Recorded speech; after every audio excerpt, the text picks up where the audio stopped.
তো চলে আসলাম আজকে আবারও গরিবের লন্ডনের ফুড রিভিউ করতে। আজকে সব ভাইরাল খাবারের ফুড রিভিউ হবে, so let's get into the video. পুরান ঢাকা মানে ঢাকাইয়া মানুষদের একটা ইমোশন, যেখানে সব ট্রেডিশনাল ফুড গুলো পাওয়া যায়। লাস্ট ভিডিওতে beauty lassi and kebab review করেছি, আজকে করব হানিফ বিরিয়ানি অ্যান্ড হাজি বিরিয়ানির মধ্যে যেই ডিফারেন্সটা সেটা। লাস্ট 2 দিন হানিফ বিরিয়ানিতে গিয়ে একদমই বসার স্পেস পাইনি, এত পরিমাণে ভিড়। আর এটা হচ্ছে হাজি বিরিয়ানি, যেটা 85 বছর পুরনো।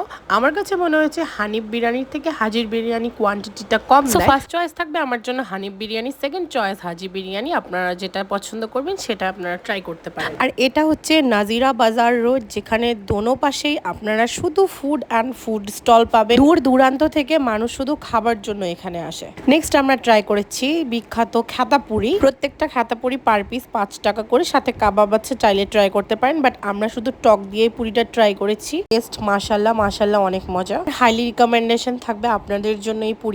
লাস্টলি আমরা একটা জুস বার থেকে ওয়াটারমেলন জুস খাই, অ্যান্ড এই জুসটা এত রিফ্রেশিং, প্রাইস মাত্র 50 টাকা নিয়েছে। ঢাকার অন্যান্য প্লেস থেকে সব থেকে রিজনেবল প্রাইসে অ্যান্ড ট্রেডিশনাল ফুড শুধু এই গলিতেই আপনারা পাবেন। এই প্লেসটা প্রায় 400 বছর পুরনো একটা প্লেস, অবশ্যই সবাই গিয়ে তাদের ট্রেডিশনাল খাবারগুলো একবার হলেও ট্রাই করবেন।